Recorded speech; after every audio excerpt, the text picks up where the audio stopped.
अखिया से हमरा आवेला। तोहर याद सुनाए रानी हमारा दिलवा से कबहू न जारेला।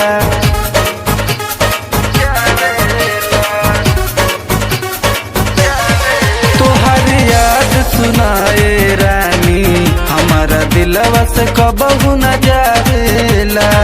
आवे न निदिया रतिया में, आवे न निदिया रतिया में, चैन नैना से कब उड़ जावेला। तोहर याद सुनाए रानी हमारा दिलवा से कबहू न जावेला।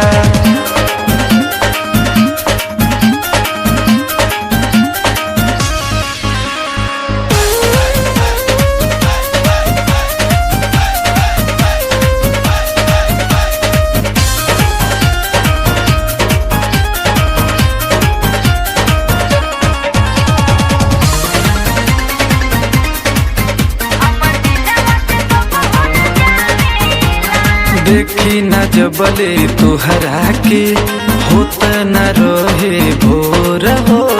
छोड़ी के गईलू बड़ी सतैलू जिंदगी में भइल अनहार हो।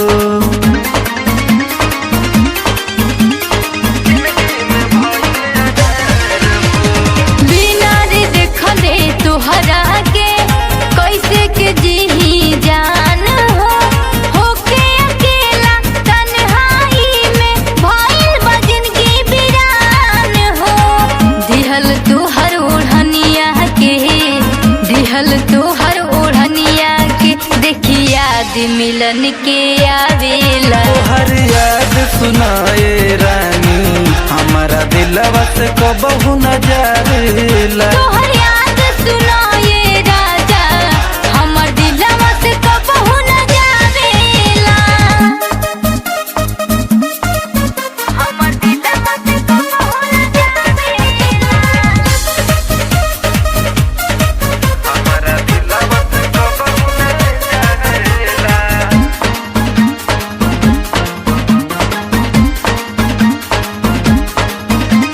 प्रीत कपीरा में रहे के लिखले बड़े भगवान हो। कहे लया बिना से तोरा से तोके बनाई बजान हो।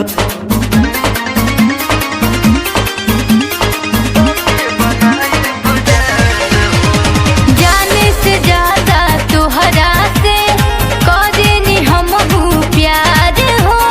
खाके कसमवा कहेली रुसनी तू ही त हवा हमार हो।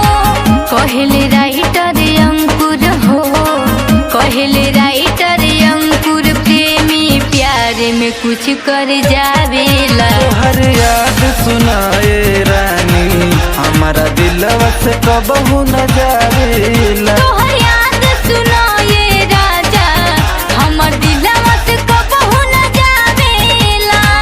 आवे न निदिया रतिया में, आवे न निदिया रतिया में, चैन नैना से कब उड़ जावेला। तोहर याद सुनाए रानी हमारा दिलवा से कबहू न जावेला। तोहर